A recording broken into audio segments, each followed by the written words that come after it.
Nous avons besoin de représentants courageux prêts à défendre les intérêts du peuple malgache plutôt que de politiciens qui cherchent simplement à obtenir le pouvoir pour ensuite tromper le peuple afin de mieux l'exploiter, ont déclaré aujourd'hui les candidats du collectif Al Malakas dans le district d'Avarajan lors de leur visite à la commune d'Aboumalaz et celle d'Andiv. Dans un contexte national marqué par d'importants problèmes d'électricité et d'approvisionnement en eau, le syndicat des agents de l'énergie et de l'eau Malakas, Ousmarm, va se mobiliser pour défendre les droits des travailleurs, particulièrement ceux œuvrant dans le secteur de l'énergie et de l'eau qui sont actuellement de plus en plus bafoués à Madagascar. Dans l'actualité internationale, des centaines d'arrestations, des policiers anti-émeutes face à des étudiants qui ne décolèrent pas. La tension reste électrique sur les campus américains où le mouvement de protestation contre la guerre à Gaza se généralise à travers le pays.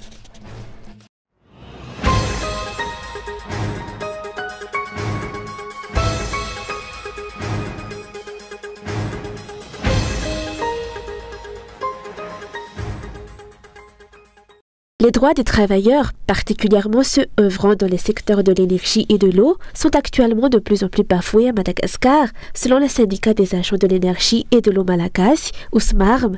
La création de leur syndicat découle d'ailleurs de cette constatation, ont précisé ces agents. Dans un contexte national marqué par d'importants problèmes d'électricité et d'approvisionnement en eau.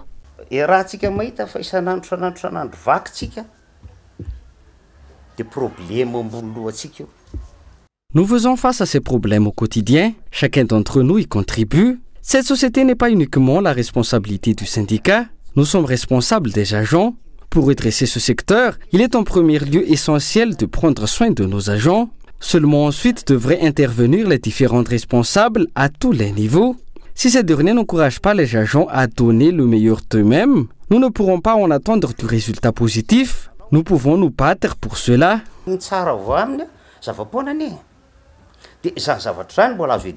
Le SMARM s'engage également à faire respecter la loi afin de protéger les intérêts des travailleurs. Ils ont souligné que les harcèlements et les menaces visant les dirigeants syndicaux ne les feraient pas reculer.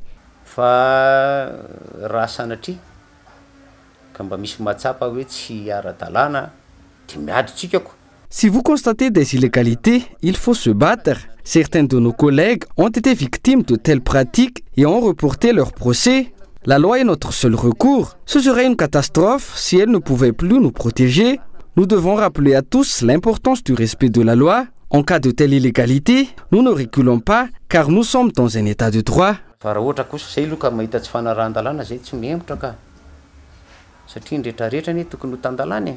Jusqu'à présent, les décisions prises par le gouvernement pour résoudre les problèmes d'eau et d'électricité se sont avérées peu judicieuses.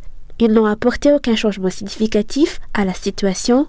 Un exemple flagrant est l'appel à un technicien rwandais qui, selon les propos d'Adjadwil, peut redresser la société Jirama.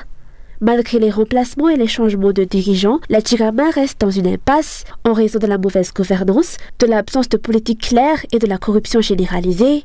Il est donc plus surprenant, selon les observateurs, de voir les coupures de courant s'intensifier, la production électrique rester insuffisante et l'approvisionnement en eau de la Jirama demeurer dysfonctionnel. La mobilisation du syndicat SMARM a été présentée aujourd'hui à Andalahaj. Les activités des opérateurs et des travailleurs qui dépendent de l'électricité à Toliar sont perturbées et entravées par les coupures de courant extrêmes dans la région. Ils ont déclaré que le régime, qui n'a pas contribué à la reprise après la pandémie de Covid-19 et qui continue de demander des droits et des taxes élevés, est encore une fois responsable de ces pannes d'électricité.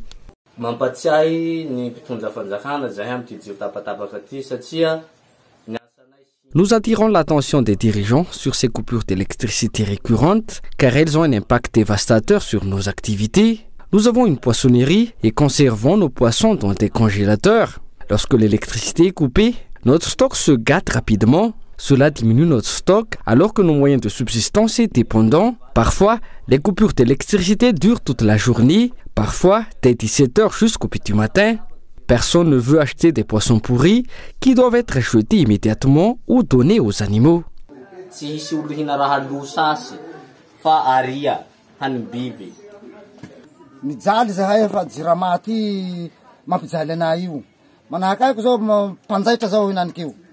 La Jirama compromet nos activités. En tant que couturier, je dois honorer plusieurs commandes, mais les coupures d'électricité m'empêchent.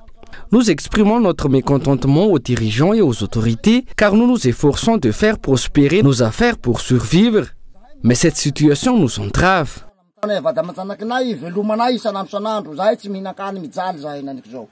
Ainsi, ces opérateurs économiques demandent des explications à la Jirama pour comprendre pourquoi l'électricité est coupée alors qu'ils paient leurs factures régulièrement et surtout pourquoi plus il y a de coupures, plus la facture à payer devient élevée.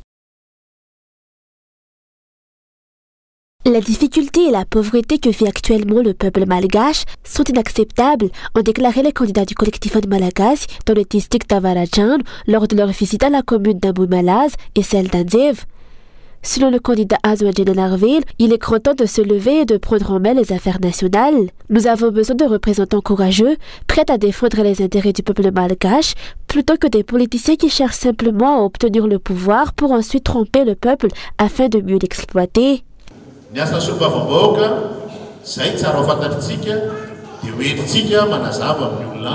Le rôle d'un député est de légiférer, de créer des lois dans le but d'aider et de protéger le peuple. Il est essentiel que chacun en soit conscient afin de ne pas être trompé. La rénovation des routes et la gestion des données publiques relèvent de la responsabilité de l'exécutif. Le rôle des députés est de plaider en faveur d'une augmentation des fonds gérés par les maires et de surveiller l'utilisation des fonds alloués au ministère. Il s'agit là du deuxième rôle des députés qui consiste à superviser le travail de l'exécutif, garantissant que les dépenses engagées par le gouvernement ont un réel impact sur la vie des citoyens. Il incombe aux députés de vérifier si les données publiques ont été utilisées de manière efficace pour améliorer la qualité de vie des citoyens.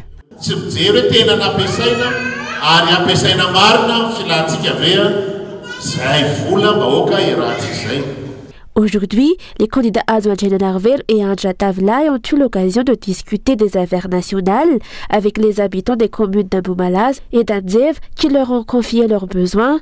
Selon les candidats, de nombreux efforts ont déjà été déployés en vue du changement. Ces efforts doivent être préservés, mais ils nécessitent encore le soutien actif des citoyens. Il est crucial que les citoyens surveillent de près ces élections de proximité afin que ce soit véritablement la voix du peuple qui en ressorte.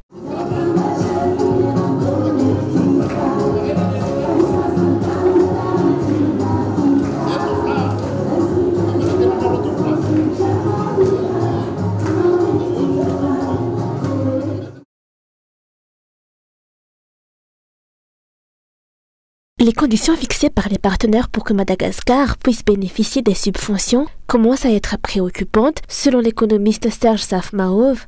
Pour la FRD ou Facilité pour la résilience et la durabilité, par exemple, le FMI attend de Madagascar qu'elle remplisse de nombreuses conditions. Bien qu'il soit important pour Madagascar de bénéficier de cette subvention, les conditions imposées par le partenaire ne sont pas nécessairement bénéfiques pour le pays. L'exploitation fossile. Le FMI ne déclare pas officiellement qu'il interdit la pratique de l'exploitation fossile. Cependant, lors des discussions à l'oral, il est mentionné que le financement sera accordé à condition que l'utilisation des combustibles fossiles soit évitée. Est-ce logique dans l'intérêt de Madagascar? La Mauritanie a récemment découvert une ressource de gaz et entame sa phase d'exploitation. La réserve de gaz de la Mauritanie s'élève à 1400 milliards de mètres cubes. Le rapport du FMI indique que le taux de croissance de la Mauritanie cette année est de 5,2%. Il devrait atteindre 14,02% l'année prochaine. De son côté, l'USGS a relevé que Madagascar détient des réserves de gaz dans le bassin de Mourndave, équivalent à 167 trillions de pieds de cube, soit 4,735 milliards de mètres cubes. Si nous exploitons ces réserves de gaz, le taux de croissance minimum de Madagascar pourrait atteindre 15%. Tongate, 15% minimum en taux de croissance à Madagascar.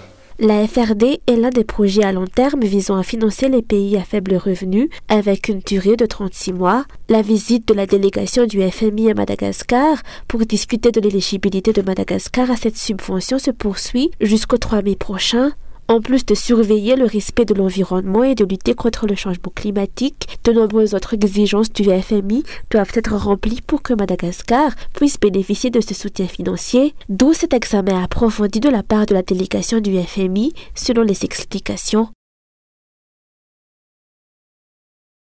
Le piètre état des routes nationales à travers l'île constitue une source de honte face aux touristes étrangers en visite à Madagascar, ont déploré les chauffeurs guides. Actuellement, la route nationale numéro 1 est la seule dont la qualité peut être quelque peu tolérée.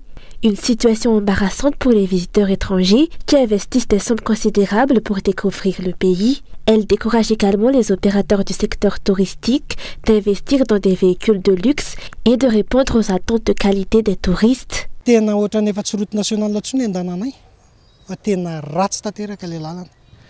La route est tellement endommagée qu'on a l'impression de ne pas emprunter une route nationale. Il arrive que les étrangers se demandent s'il s'agit d'un raccourci, alors que nous sommes bel et bien sur une route nationale. Nous sommes alors contraints d'expliquer que c'est la réalité des routes nationales chez nous. La route Tambust à Fenaratsu est particulièrement dégradée. Cependant, nous ne pouvons pas toujours nous permettre d'utiliser un 4x4. Certains étrangers souhaitent voyager dans des véhicules plus confortables, mais la réalité de l'état des routes rend cela difficile. Il y a un déséquilibre entre l'effort et la demande, car après chaque voyage, des réparations sont nécessaires. Cela entraîne une baisse de notre rendement.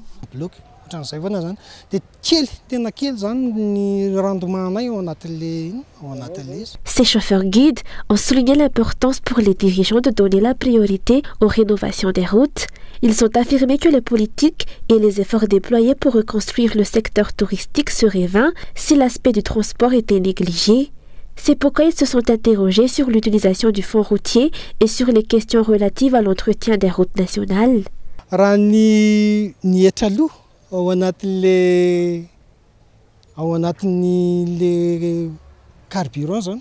À chaque fois que nous achetons du carburant, nous payons des impôts censés alimenter les fonds de construction des routes. Jusqu'à présent, nous ignorons où va réellement cet argent. C'est pourquoi nous continuons d'alerter sur la qualité des routes nationales, car c'est handicapant. Ce problème affecte non seulement les étrangers, mais aussi les habitants locaux. Avec un petit véhicule, il est désormais impossible de se rendre à Tamatave. Il est aussi évident que la qualité de nos routes se dégrade facilement.